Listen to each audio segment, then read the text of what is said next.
किसान भाइयों, खेती में सिंचाई हेतु भूमिगत जल के दोहन में बिजली की अनिश्चितता एवं डीजल की बढ़ती कीमतों से जहां एक तरफ सिंचाई में देरी होने के परिणाम स्वरूप फसलें सूख जाती है, वहीं दूसरी ओर सिंचाई की लागत बढ़ जाती है। सूर्य की अक्षय ऊर्जा का इस्तेमाल कर आंध्र प्रदेश के कई किसान सौर ऊर्जा संयंत्र द्वारा अपनी फसलों की सिंचाई हेतु जल का दोहन कर इन सभी परिस्थितियों से बच रहे हैं। चलिए कार्यक्रम के आज के अंश में जानते हैं कि अगर इस संयंत्र को प्रक्षेत्र पर लगाना है तो इसके लिए क्या आवश्यक बातें हैं जिन्हें जानना किसान के लिए जरूरी है। तो देखिए हमारी यह प्रस्तुति।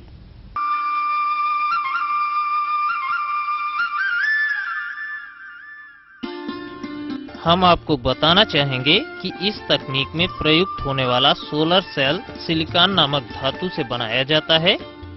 इसके ऊपर सूर्य की किरणें जितनी अधिक मात्रा में गिरती हैं, उतना ही ज्यादा विद्युत का उत्पादन होता है। यह सोलर पैनल 3 प्रकार के होते हैं। पहला मैनुअल, दूसरा स्टैंडर्ड और तीसरा automatic tracker. Manual type solar panel. इस प्रकार के पैनल को सूर्य के किरणों की दिशा में घुमाना पड़ता है। यह कार्य किसी भी व्यक्ति द्वारा करना पड़ता है। सुबह के समय सोलर को पूर्व दिशा में रखते हैं, दोपहर के समय सूर्य के सीधे ऊपर और शाम को पश्चिम दिशा में घुमाना पड़ता है। दूसरा है स्टैंडर्ड टाइप। यह एक स्थायी संरचना है, अर्थात इसे घुमाने की जरूरत नहीं पड़ती है। इसके पैनल को दक्षिण दिशा की ओर स्थायी तौर पर लगा दिया जाता है। यह सुबह के समय थोड़ी देर से कार्य करना प्रारंभ करता है, इसलिए इसमें एक संशोधित संस्करण आया है जिसे ऑटोमेटिक ट्रैकर कहते हैं। यह ऑटोमेटिक ट्रैकर अपने आप ही सूर्य जिस तरफ रहता है उसी तरफ घूम जाता है। इसमें स्टैंडर्ड टाइप के सोलर पैनल की तुलना में 20 से 30% ज्यादा कार्य करने की क्षमता होती है तथा यह संयंत्र सुबह 7 बजे से ही कार्य आरंभ कर देता है, परंतु इसका मूल्य थोड़ा ज्यादा पड़ता है। स्टैंडर्ड मॉडल के निर्माण के लिए 5 किलोवाट पैनल का मूल्य लगभग 5.5 लाख रुपए पड़ता है तथा 2 से 3 किलोवाट क्षमता वाले पैनल का मूल्य 3 से 3.5 लाख रुपए होता है। इसका अर्थ यह है कि 1 किलोवाट क्षमता वाले सोलर पैनल का मूल्य लगभग 1 लाख रुपए होता है। ऑटोमेटिक ट्रैकर मॉडल के लिए 5 किलोवाट क्षमता पर आपको 6.5 लाख रुपए खर्च करने होते हैं। अगर आपके पास पहले से ही स्टैंडर्ड पैनल लगा है तो उसे हम ऑटोमेटिक ट्रैकर में परिवर्तित कर सकते हैं और इस हेतु आपको 1.5 लाख रुपए का अतिरिक्त व्यय करना पड़ेगा। अगर आपकी विद्युत मोटर 2 हॉर्स पावर है तो उसे 2 किलोवाट के सोलर पैनल से आसानी से चलाया जा सकता है और अगर आपकी मोटर 5 हॉर्स पावर है तो इसके लिए आपको 5 किलोवाट का सोलर पैनल लगाना पड़ेगा। आपके पास जो विद्युत मोटर अगर उपलब्ध है तो इसके लिए अलग से कोई विशेष प्रकार की मोटर खरीदने की आवश्यकता नहीं पड़ती है। सोलर पैनल द्वारा उत्पादित करंट डीसी होता है, जबकि हमारी विद्युत मोटर एसी करंट से चलती है। अतः इस डीसी करंट को एसी करंट में परिवर्तित करने के लिए पीएफटी नामक एक उपकरण लगाना पड़ता है। इसे हम विद्युत मोटर में लगाते हैं। यह सोलर पैनल पूरी तरह से सुरक्षित है और इसमें कोई खतरा नहीं है। अगर किसान इसे बंद करना भूल भी जाता है तो एक निश्चित समय के बाद यह स्वतः ही बंद हो जाता है और अगले दिन फिर से कार्य करना प्रारंभ कर देता है। आपका यह सोलर पैनल एक बार लगाने के बाद 25 साल तक चलता है तथा कुछ सोलर कंपनियां इस पर 5 साल की गारंटी और निःशुल्क सर्विस देती हैं। यह सोलर पावर इतना सुरक्षित है कि इसमें विद्युत मोटर के चलने की कोई भी संभावना नहीं है। इस सोलर पावर से हम पानी निकालकर उसे ड्रिप या स्प्रिंकलर के माध्यम से सिंचाई कर जल की बचत भी कर सकते हैं। किसान भाइयों, इस सोलर पावर संयंत्र पर केंद्र सरकार द्वारा लागत का 30% अनुदान दिया जाता है। इस संयंत्र के अनुदान, प्रशिक्षण या इससे संबंधित अन्य किसी भी प्रकार की तकनीकी सहायता के लिए कृपया आप इस पते पर संपर्क करें।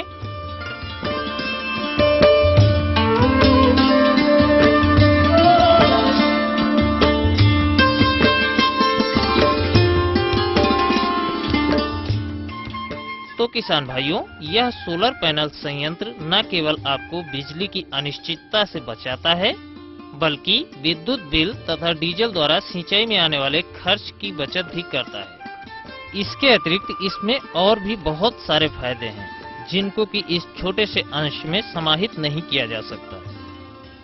परंतु इस बारे में आप एक बार खुद सोचिएगा कि अगर यह पैनल आप अपने प्रक्षेत्र पर लगाते हैं तो आपकी लागत में कितनी बचत संभव है।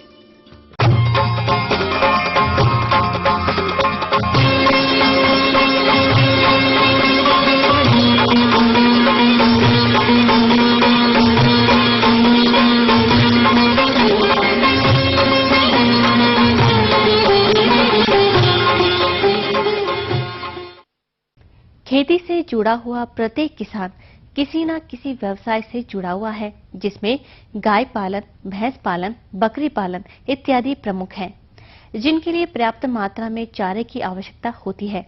और यदि रबी चारे की बात की जाए तो मुख्य रूप से बरसीम एवं जई की खेती करके किसान भाई अपने पशुओं हेतु चारा उपलब्धता बनाए रखते हैं। यदि बरसीम चारे की बात करें तो यह पोषक तत्वों से भरपूर एक महत्वपूर्ण फसल है, जिसे भरपूर सिंचाई सुविधा वाले स्थानों पर उगाया जाता है। जो किसान समय से इसकी बुआई कर लेंगे, उन्हें अप्रैल माह तक पर्याप्त चारा मिलता रहेगा। किंतु अच्छी उपज के लिए बुआई के समय तकनीकी बिंदुओं पर ध्यान देना आवश्यक है। इसलिए किसान भाइयों, इस प्रकार की समस्याओं से बचने के लिए बुआई के समय तकनीकी बिंदुओं को अपनाने के साथ साथ खड़ी फसल का प्रबंधन कैसे करेंगे, जानते हैं कार्यक्रम की इस विशेष प्रस्तुति के माध्यम से। रबी सीजन में जब हम चारे की बात किसान भाइयों करते हैं, रबी सीजन में सबसे मुख्य हमारी बरसीम की फसल होती है। बरसीम चारे की फसलों में बहुत ही अच्छा उत्पादन प्राप्त होता है। तो बरसीम की खेती की जब किसान भाइयों बात आती है तो इसमें किस प्रकार की मिट्टी का प्रयोग, किस प्रकार की जमीन में आप लोग बरसीम की खेती करें। मटियार से दोमट मिट्टी आप लोगों की बरसीम की खेती के लिए सर्वोत्तम रहती है। उसके बाद आप लोग बरसीम की खेती करने जा रहे हैं तो एक जुताई गहरी मिट्टी पलटने वाले हल से करते हैं, उसके बाद 2-3 जुताई हैरो से करके समतल कर लिया जाता है, या आजकल रोटावेटर आ रहे हैं, 2 जुताई रोटावेटर से करके खेत को समतल कर लिया जाता है। और उसके बाद आप लोग खेत को समतल करके पानी भर दिया जाता है। और मैं किसान भाइयों आप लोगों को बताना चाहूंगा, प्रजाति बरसीम की प्रजातियों में BL10 है और BL22 है, वरदान है, मस्कावी है और JS1 है। तो किसान भाइयों ये मुख्य प्रजातियां हैं। BL10 और BL22 आप लोगों के क्षेत्र में बहुत अधिक प्रचलित हैं। और ये मान के चलिए किसान भाइयों कि BL10 और BL22 गर्मी के मौसम में जब गर्मी आ जाती है, मार्च के बाद अप्रैल मई तक भी ये किसान भाइयों कटाई हरी रहती हैं और कटाई देती रहती है। बुंदेल बरसीम 3 की भी यही खासियत है कि ये बहुत लास्ट तक आप लोगों को हरा चारा उत्पादन देती रहती हैं। मात्रा 25 से 30 किलोग्राम बीज प्रति हेक्टेयर के हिसाब से आप लोगों का बरसीम के बीज की आवश्यकता पड़ती है। बरसीम के बीज में प्राय कासनी नामक खरपतवार का बीज मिला होता है, अतः बीज में से इस अवांछित बीज को निकालने के लिए बीज को 5% नमक के घोल में डालकर कुछ समय के लिए रखते हैं। कासनी का बीज हल्का होने के कारण घोल के ऊपर तैरने लगते हैं। फिर इनको अलग कर लें। बीज को 2.5 ग्राम थीरम या 2 ग्राम कैप्टान या 2 ग्राम कार्बेंडाजिम से प्रति किलोग्राम बीज की दर से उपचार करके बोना चाहिए। उसके पश्चात 250 ग्राम बरसीम कल्चर से 10 किलोग्राम बीज दर से उपचारित करना होता है। इसके लिए एक पैकेट कल्चर को आधा लीटर 10% गुड़ के घोल में मिला लिया जाता है। उसके बाद 1 एकड़ के लिए प्रयोग किए जाने वाले बीज में भली भांति कल्चर को मिला लेते हैं और छाया में 6 से 12 घंटा सुखाने के बाद इस बीज में सरसों का 700 ग्राम बीज और जई या सैंजी का 12 से 15 किलोग्राम बीज मिलाकर ही प्रति एकड़ में बुआई की जानी चाहिए। दूसरी बात किसान भाइयों आती है इसमें पोषक तत्वों के प्रबंधन की। फिर हम बात करते हैं तो पोषक तत्व प्रबंधन में मृदा परीक्षण के आधार पर ही पोषक तत्वों का प्रबंधन होना चाहिए। लेकिन कुछ कारणों से किसान भाई मृदा परीक्षण नहीं करा पाते हैं, तो वो किसान भाई 30 किलोग्राम नाइट्रोजन, 60 किलोग्राम फास्फोरस और 30 से 40 किलोग्राम पोटास प्रति हेक्टेयर के हिसाब से ये आप लोगों ने बिजाई से पूर्व जब खेत की तैयारी करते हैं, खेत को तैयार कर लिया जाता है और खेत में पानी भर देते हैं, उस टाइम पर आप लोग खेत में डाल दीजिए। तो किसान भाई अब बात आती है कि बिजाई आप लोग किस तरीके से करते हैं। सबसे मुख्य बात आती है समय की। बरसीम बुआई का जो सर्वोत्तम समय होता है किसान भाइयों, वो 15 अक्टूबर से लेकर के 10 नवंबर के बीच में सर्वोत्तम समय होता है बरसीम की बिजाई का। बुआई के लिए तैयार किए गए खेत में आवश्यकता अनुसार क्यारियां बना लेते हैं, फिर उसमें 5 से 7 सेंटीमीटर पानी भरते हैं। पानी भरकर सीधे बुआई की जा सकती है, लेकिन यदि उसमें पटेल करके बीज की बुआई करते हैं तो बीज के ऊपर मिट्टी की एक पतली परत जम जाती है, जिससे अंकुरण के लिए बीज को उचित नमी मिलती रहती है और चिड़िया भी बीज को नुकसान नहीं पहुंचा पाती है। बीज के अंकुरण के समय यह ध्यान रखें कि खेत में अधिक समय तक पानी जमा न हो, अन्यथा जहां पानी जमा रहेगा वहां बीज सड़ जाएंगे और अंकुरण प्रभावित होगा। अतः बुआई के 12 से 15 घंटे बाद यदि खेत में कहीं पानी रुका है तो उसे खेत से जल निकास द्वारा बाहर निकाल दें। इस प्रकार बरसीम की फसलों में 10 से 12 दिन में 3 से 4 पत्तियां आ जाती हैं। इसके साथ साथ ही पहली जो कटाई होती है किसान भाइयों, वो 55 से 60 दिन में बरसीम की पहली कटाई ली जाती है। भाइयों अक्टूबर में बिजाई करने के बाद किसान भाइयों आप लोगों को मई माह तक आसानी से चारा, हरा चारा आसानी से मिलता रहता है।